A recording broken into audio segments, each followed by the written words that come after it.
चला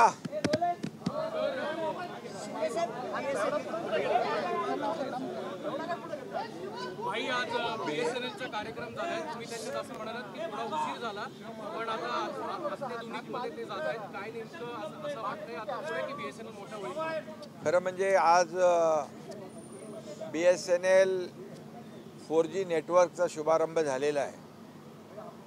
खरं म्हणजे आज आपल्या देशवासियांच्या दृष्टीने अतिशय महत्त्वाचा आणि ऐतिहासिक दिवस आहे आणि यासाठी मी देशाचे आदरणीय लोकप्रिय यशस्वी प्रधानमंत्री नरेंद्र मोदीजी यांचं अभिनंदन करतो, त्यांना धन्यवाद देतो आणि त्याचबरोबर या विभागाचे दूरसंचार मंत्री ज्योतिरादित्य शिंदे आणि BSNLच्या संपूर्ण टीमचं देखील मी मनापासून अभिनंदन करतो, कारण एक क्रांतिकारी पाऊल या ठिकाणी उचललेलं आहे आणि आज BSNL 4G नेटवर्कमुळे आज ऑनलाईन एज्युकेशन असेल, त्याचबरोबर आज टेलिमेडिसिन असेल, इंटरनेटची फ्रिक्वेन्सी असेल, कनेक्टिव्हिटी असेल,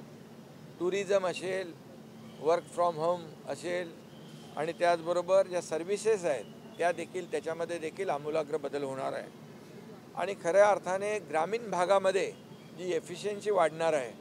आता मोदीजी देखील म्हणाले आपल्या भाषणात की 30,000 गावं जी आहेत आतापर्यंत अनकवर्ड होती, तिथं कुठलंही नेटवर्क नव्हतं, त्या ठिकाणी देखील हे नेटवर्क पोचणार आहे आणि त्यामुळे ग्रामीण भाग देखील आता मेन स्ट्रीममध्ये येईल, शेतकऱ्यांना देखील त्याचा फायदा होईल आणि खऱ्या अर्थाने 4G जे आहे हे स्वदेशी आहे आणि म्हणून त्याचबरोबर सीमेवर रक्षण करणारे अगदी हिमालयामध्ये देखील अगदी त्या ठिकाणी देखील आपले सैनिक लष्कर सेवा देते, तिथपर्यंत हे नेटवर्क पोचणार आहे. त्यामुळे सुरक्षेच्या दृष्टीने देखील या ठिकाणी या 4G नेटवर्कचा फायदा होणार आहे आणि BSNL जे आहे हे आतापर्यंत आता या 4Gमुळे जगामध्ये आपला देश 5व्या क्रमांकावर आहे. पुढे देखील 5G येईल, आणखी त्याच्यामध्ये सुधारणा होईल आणि खऱ्या अर्थाने एक क्रांती या देशामध्ये आपल्याला पाहायला मिळेल आणि जे मोदीजींचं आत्मनिर्भर भारत इकडे पाऊल जे आपण टाकतोय, देश आर्थिक महासत्तेकडे जातोय आणि अशा परिस्थितीमध्ये हे 4G नेटवर्क खूप कामी येणार आहे आणि म्हणूनच याचं आम्ही स्वागत करतो. संपूर्ण देशवासीय जे आहेत त्यांच्या देखील जीवनामध्ये बदल घडवण्याचं काम या ठिकाणी या BSNL 4G नेटवर्कमुळे होणार आहे.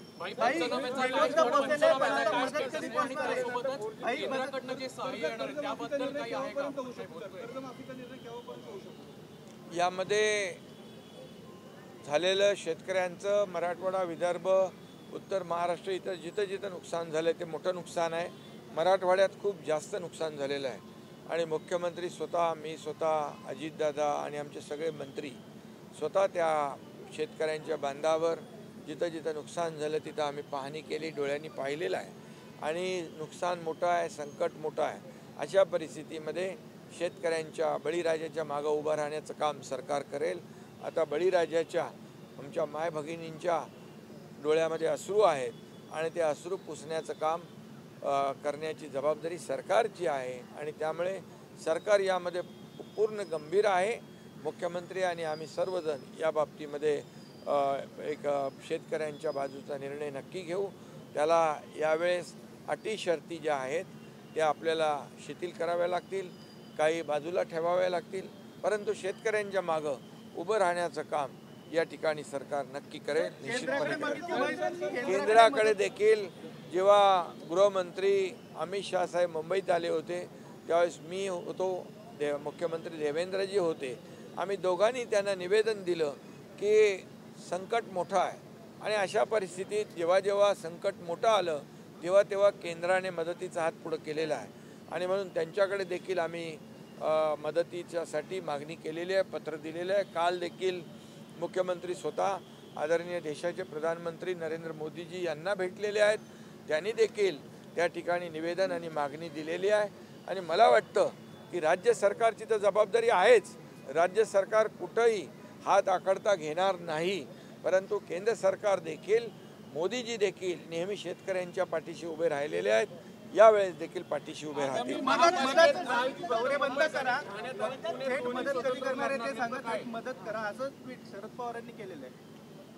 दौरे केल्याशिवाय लोकांना, अधिकाऱ्यांना, लोकप्रतिनिधींना घरात बसून कळत नाही, बांधावर जावं लागतं, तेव्हा तिथली परिस्थिती कळते, लोकांचे अश्रू दिसतात, लोकांच्या व्यथा दिसतात, तिथली परिस्थिती दिसते आणि त्यानंतर आपण ठरवत असतो की मोठं नुकसान किती आहे। त्यामुळे या सर्व या परिस्थितीमध्ये कुठलंही राजकारण न आणता सगळ्यांनी शेतकऱ्यांच्या पाठीशी उभं राहिलं पाहिजे। शेतकऱ्यांना मदत करण्याचा हा काळ आहे आणि त्यामुळे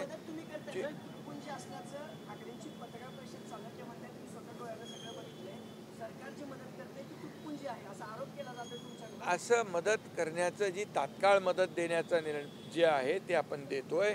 त्यामध्ये घराची झालेली पडझड, ते तात्काळ दुरुस्तीसाठी पैसे त्यांना देतोय, आपण घर उभं करण्यासाठी पैसे देतोय, पशुधन वाहून गेलंय त्याला आपण पैसे देतोय, शेतीचं जे नुकसान झालंय त्याला आपण वेगळा पंचनामे करतोय, त्याचबरोबर शेती जी खरडून गेली, वाहून गेले त्याला आपण पैसे देतोय आणि जीवितहानी झाले त्याला पैसे देतो। आणि एकंदरीत हे जे काही संकट जे मोठं आहे त्यावर आम्ही मंत्रिमंडळामध्ये मुख्यमंत्री आणि आम्ही सर्वजण निर्णय घेऊ, योग्य निर्णय घेऊ, एवढंच आपल्याला मी सांगतो।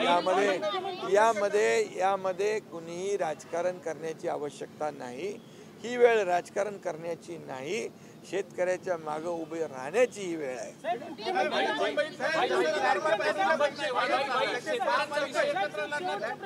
लाडक्या बहिणींचं, अरे ते जाऊ दे, शेतकऱ्यांचा बोला। शेतकऱ्यांचा विषय बाई, आगामी काळ हा सगळा दिवाळीचा असणार आहे।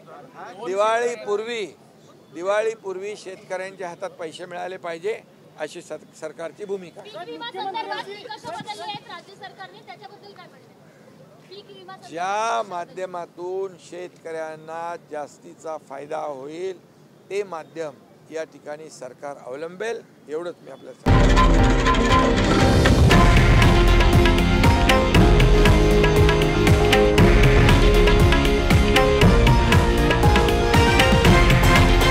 हे आहे देशातील नंबर 1 न्यूज नेटवर्क आणि आपण पाहत आहात TV9 मराठी, एकमेव।